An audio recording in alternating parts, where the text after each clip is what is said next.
Welcome to USA Global TV and Radio, where our mission is to provide education, entertainment, hope, and inspiration. USA Global TV and Radio connects you with experts and audiences all around the world every single day to help you succeed in business and to live a richer life. Visit us at usaglobaltv.com to learn about career and life-changing training and mentoring programs like the Listening Mentor. Subscribe to our newsletter to stay informed about our special programs and offers. Discover how you can become a guest on one of our shows or a host or producer of a USA Global TV and Radio show of your very own. That's USA Global TV and Radio, where the doctor is always in.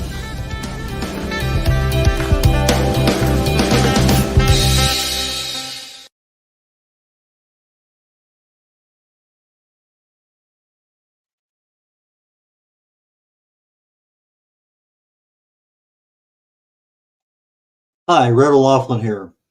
Welcome to Talking Heads on the USA Global TV and Radio Network. We're also on E360 TV, Roku, Amazon Fire, new on Zizzle. Who else? Amazon Fire, Zizzle. We're on a lot of them. If you miss our shows, you can catch them on any of those. Plus, they're also available archived on the YouTube under USA Global TV and Radio. And please join me today. We're talking more about a deep dive into nutrition. What does your body really need? Our body has two main control functions, one at the cellular level and one in our gut. You satisfy those two, you'll have a long, healthy life. You disrupt either one of those two, and all sorts of things can go wrong. But let me get the slides loaded up and get started today. Slide number 1. There we go. I'm a researcher. I fell in love with chemistry very early in my life. I got a degree in it, never got a chance to practice it. Got an invitation to Vietnam. That disrupted my life for a few years. Anyway, never been part of the medical or pharmaceutical industry. Great industries, just never happened to get into those. I ended up in a totally different world. But what I do today, I evaluate and I assess what's going on in the body at the cellular level, chemically speaking. If this chemical reaction is taking place and it generates something else, and that generates something else, what are those things going on? What can we do about it? I get calcium in the body. I took it in through a food. How does it actually get to my bones? But more importantly, how do I keep it there? That's what I look for. If I have a tendency, if I don't take this particular vitamin, B12, for instance, that mimics Alzheimer's if I don't take that vitamin on a regular basis, whether I get it from the foods I eat or the supplements I take. But regardless, red.olaughlin here, and I'm going to guide you down this pathway. We're looking for causes. If you fix a cause, you generally can treat a problem. If you're treating the symptoms, all you're doing is treating symptoms. However, whatever is causing the problem is still going on. You haven't stopped it. And a lot of times, hiding the symptoms makes the cause get worse. As always, this presentation is for awareness and education. We talked about, this is episode number 6, I believe. In the first 5, we went into a detail about nutrition in general, talked a lot in detail on vitamins and minerals. And this, I believe, is our last mineral that I wanted to cover, selenium. Now, selenium, it's important for several things in the body. We don't need a whole lot of it, but we need some. DNA production primarily, thyroid function, immune function, also necessary for reproduction. It's a very powerful antioxidant. In other words, it helps the inflammatory reactions going on at the cellular level. And it's a great, great, great mineral for brain health. One of the best sources, Brazil nuts, eggs, seafood, brown rice. Many, many, many, many sources of selenium. When we're deficient, probably one of the biggest things that happens right away is our immune system starts to crash a little bit. And that kind of opens us up for issues that we wouldn't normally have. Might have cardiovascular problems, fertility issues, thyroid. Again, it's one of those things that's really needed in thyroid. You take it away, boom, have a problem. Because it's such a great brain health mineral, you deplete it a little bit, neurological problems happen, depression, anxiety, dementia. And again, because of the body's need for it all over, musculoskeletal problems. Now, too much, as always, it seems like if I get too much or too little of something, one of the most obvious side effects, symptoms is nausea, vomiting.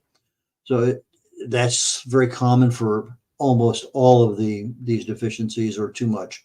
So you have to, what else happens in addition to nausea and vomiting? That's where you start to separate out, well, it's not that, it's probably so. Nail discoloration, oh, maybe. Hair loss, well, for me, I wouldn't be able to tell. Kidney failure, respiratory distress. Again, if my immune system is starting to go down, I may end up with some colds and some other respiratory issues. We didn't cover this a whole lot in all the other ones, but every one of these minerals that we're looking at, you can get in. Calcium carbonate is the most standard one that ends up in our supplements. It's a very difficult chemical to get into the body.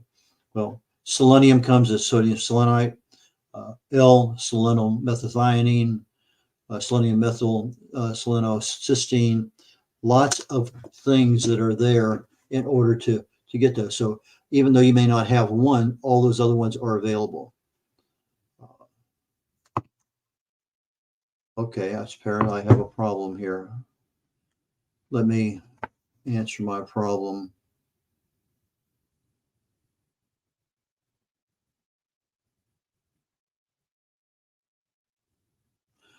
Let me back off for just a second. I'll join you again in a moment.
Technology today, what can I say? Things happen and they happen to me, and okay, it is what it is. I'm not concerned. We just keep moving on down the road.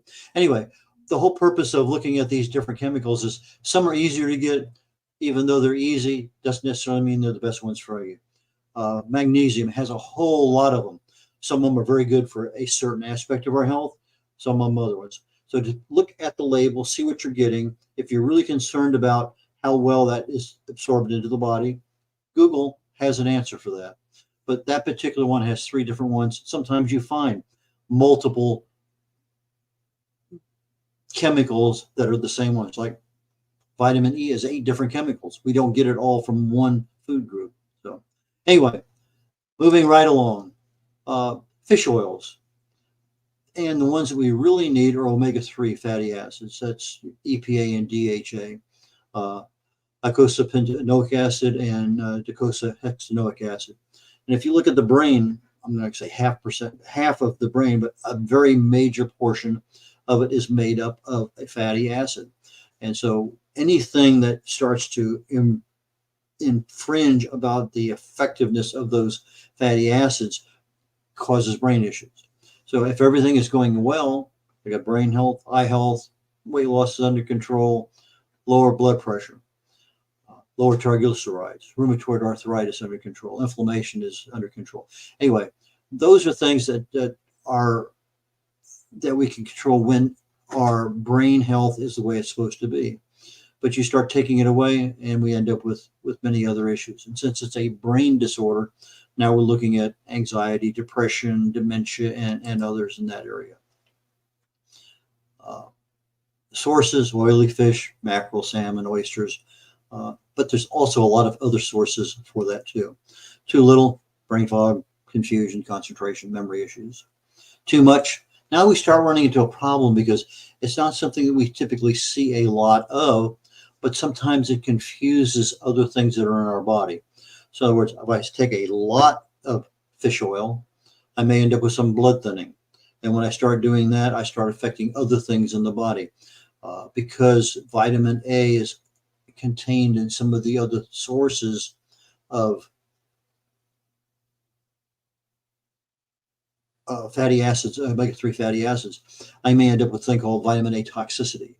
And because I'm getting my omega-3 from mackerel or from salmon, if I'm really overdoing it, there's a lot of environmental toxins that are out in the ocean. So that when I start harvesting these things, I'm sitting there and I'm having 2-3 pounds of salmon every night, depending on where that salmon was fished and how it was processed.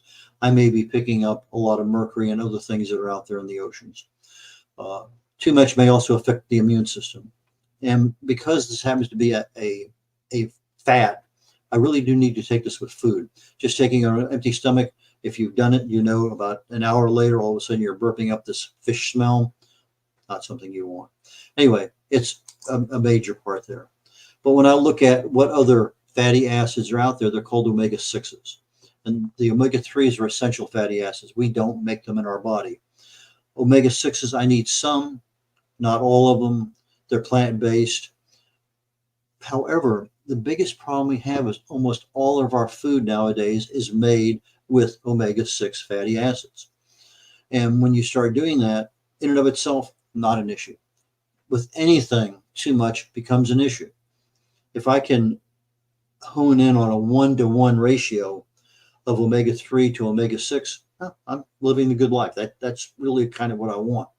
But if I start getting above 4-to-1 omega 6 to omega 3, now I have a problem.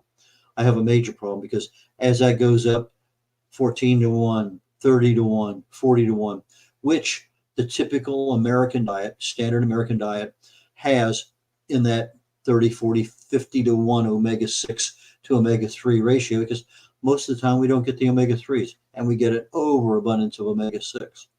Disease starts in the body at the cellular level when you have chronic low-level cellular inflammation. You don't have the anti-inflammatories. You don't have, in fact, what's happening is typically we would not have a problem with omega 6s, but I got so many of them, they become a major problem. They actually cause the inflammation. So now I have chronic low-level cellular inflammation. I have that at the cellular level. My gut is starting to be inflamed. Everything that's there to protect you is starting to suffer a little bit. So that is a major problem. If you're eating out a lot, you're eating a lot of packaged foods at home, anything that is pre-prepared, processed already, suspect, be concerned. We have two primary essential acids that we're looking at, essential fatty acids. Linoleic acid comes from one of the omega 6s, and the alpha linoleic is also an omega 3. Our bodies can't make them, so I need them from a different source. Now, we also have another one called an omega 9 fatty acid, olive oil, also called oleic acid. It's not an essential fatty acid. However, it's monounsaturated. So you got saturated fats, you got all sorts of things. And we've talked about these before, but I'm not going to go into that level of detail. Anything monoessential, monounsaturated, it's good for us. It's anti-inflammatory. It increases our insulin sensitivity, something that's definitely a plus. I can get the omega 9s typically from olive oil, but from nuts and nut oils. Too little, dandruff, dry skin, flaky, peeling skin, that was anything on the surface. Too much, now we start having an increased risk of obesity and cardiovascular problems. Okay, that kind of covers most of that aspect. Now I want to start getting into some of the specialty things. CoQ10. I'm going to say 10 years ago, it was only available as ubiquinone. And our bodies take the ubiquinone and convert it to ubiquinol. Well, the Japanese found a fairly decent, cost-effective way of creating ubiquinol, which is what our bodies use. So you go down to the store and you buy CoQ10, look at the label, it says ubiquinone, and now you pick up the next bottle and it says, whoa, this one's 3 times the price. Put that back on the shelf. Actually, the ubiquinone has a very low bioavailability in the body. In other words, I take a pill and I don't get very much of it. However, if I take the ubiquinol, now I get 3, 4, 5, 6 times what the ubiquinone is. So even though the price is a little higher, it's probably a much better healthy option because you get so much more in your body. What if you're not taking it as a pill form? Where do you get it from? Meats, seeds, oils, veggies, and supplements. But the thing that most people don't understand, and this is really true when you're looking at cholesterol, cholesterol is needed in every cell in the body. And when you start looking at it, we're providing energy to every cell in the body. So I really need this CoQ10. So if I'm taking a statin drug to lower my cholesterol, which I'm not sure why that ever happened. I think I don't want to voice my opinion on that one. But a statin drug shuts down the body's production of CoQ10. So I may be eating the right foods. I take the statin drug to lower my cholesterol. Boom. I've just done a major disservice to myself because I am no longer getting CoQ10 to every cell in my body that I need. And this CoQ10 has a lot of issues. So depending on what drugs you're taking, there may be an interface. You talk to your pharmacist, talk to your doctor. But you could have issues with your heart, your liver, diabetes. If you're pregnant, a major problem there. If you're on blood thinners, again, a major problem. Thyroid.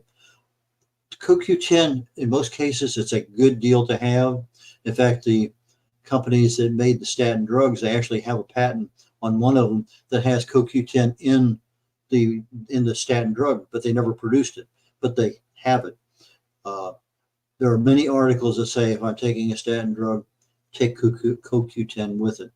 Talk to your doctor. If you're on a statin drug, there's a doctor, we talked about this earlier. Your doctor has a legal and a moral obligation to treat a problem you have. If you have a high cholesterol, the standard thing is you take this drug. Well, there are things that can be done that you can talk to your doctor about directly and say, hey, doc, this article I read said if I do this and this and this, it's just as good as this statin drug. Let me do this for a few months and see what happens. Your doctor can shake his head yes and say, okay, let's try, come back in 3 months. Or they say, no, I know, but again, talk to your doctor, give them some evidence that says, I'm willing to take a chance and monitor you and see how you do on this thing. But statin drugs and CoQ10 do not mix. DHEA, dihydroepiandrosterone. I have problems with every single time I say it. So I'm just going to say DHEA. Some of these things just roll off the tongue, other ones don't. Made in our adrenal glands. It's responsible for our sex hormones, the androgens and estrogens. After age 20, start to see a little dive. However, nowadays, they're starting to say, well, if this thing was so good in our early years, maybe I need some of this in my later years. So there's some articles out there that says, hey, this may be a good anti-aging thing. But there's also some articles out there saying the sample size wasn't big enough or it didn't represent this. There's both sides of the equation. I have a tendency to believe that it probably is a decent anti-aging option. But again, like anything else, what is the right amount to be taking for you, for your health history, for everything that makes up your overall health? It's been known to relieve depression. A lot of people are starting to look at it from a mental health treatment perspective. Can it prevent some issues that we see, anxiety, dementia, other things? A lot of articles out there. Again, probably something that you need to do a little research on your own. If you're being treated for something, talk to your doctor about it. Not too many side effects, upset stomach, oily skin, hair loss. There's actually probably a lot more than that. I only chose to put a couple of them in there. But if I have a deficiency, maybe it's not the mere fact that I am not getting enough DHEA. Maybe I'm having a problem with my adrenal or my pituitary gland. That is a kind of a hint, a clue that if I'm having a problem, this might be a preview of things to happen. So if I'm having deficiency in DEH, I may have unexpected weight loss, nausea, vomiting, dizziness, dehydration, sexual dysfunction, craving for salt. If I have too much, it really is different in men and women. It's because it's making your estrogen, your testosterone. We're going to see different things. In some cases, it's going to be similar, but you're going to see acne, a deeper voice, excess body or facial hair loss on the top of your head, increased muscle mass, menstrual irregularities, sterility, weight gain around the middle. But again, for men, you might actually see some breast enlargement, reduced sperm count, testicular issues. Boys, early onset of puberty. For girls, enlarged genitals. This, as I said, could be a result of something wrong with my adrenal glands. It could be a cancer, it could be a tumor. But it's something that when you start looking at these side effects, these symptoms, good time to talk to your doctor about let's check out some of these other things. And as you get older, you make less. So it may be one of those ones that what is the right amount that I need to be taking for my age and my lifestyle? Melatonin. This is kind of a really interesting one too. Most of us think it's sleep, and it is, because as we live our life in the old days, you're outside working all the time, it gets dark, you go inside, you sleep. Well, because of the sunlight on the body, our bodies make no melatonin as the sun goes down. When the sun comes up, it stops making melatonin. It helps us keep our circadian rhythm in cycle. But there are just so many things we don't understand about melatonin. Jet lag, I've used it a lot to counter some of those effects. I've also used the EFT, emotional freedom techniques, and I find that works out fairly well with regard to jet lag. A lot of sleep issues. They've seen melatonin as a potential treatment for cancer, COVID, dementia, depression. Are they good? I don't know. I looked at several of them. It's, again, if you go to do a study, some people have a pre-designed, this is what I want out of the study, and you get what you find. But it's found in many foods that we eat: cherries, mushrooms, bananas, a lot more than that. It's made in the pineal gland in our brain. Most of us just get it in supplements. And it's so easy to get too much. And if we have too much, makes our sleep a lot harder: drowsy, fatigue, getting up, headaches, confusion, nightmares, some cardiovascular concerns. If I'm getting too little, insomnia, because I can't get to sleep. My sleep, I finally get to sleep, and then I have difficulty waking up. Groggy all morning long, mood changes throughout the day. And because I'm getting older, I'm not making as much as I used to. So aging also causes a decrease in melatonin. If you're on melatonin for a while and you're not outside very much, fine. You're outside working in the garden, taking walks, you might want to do things back and forth. So from a short-term perspective, may not be a bad thing to have. Long-term, every single day, may not be the wisest thing to do. An issue, talk to your pharmacist, talk to your doctor.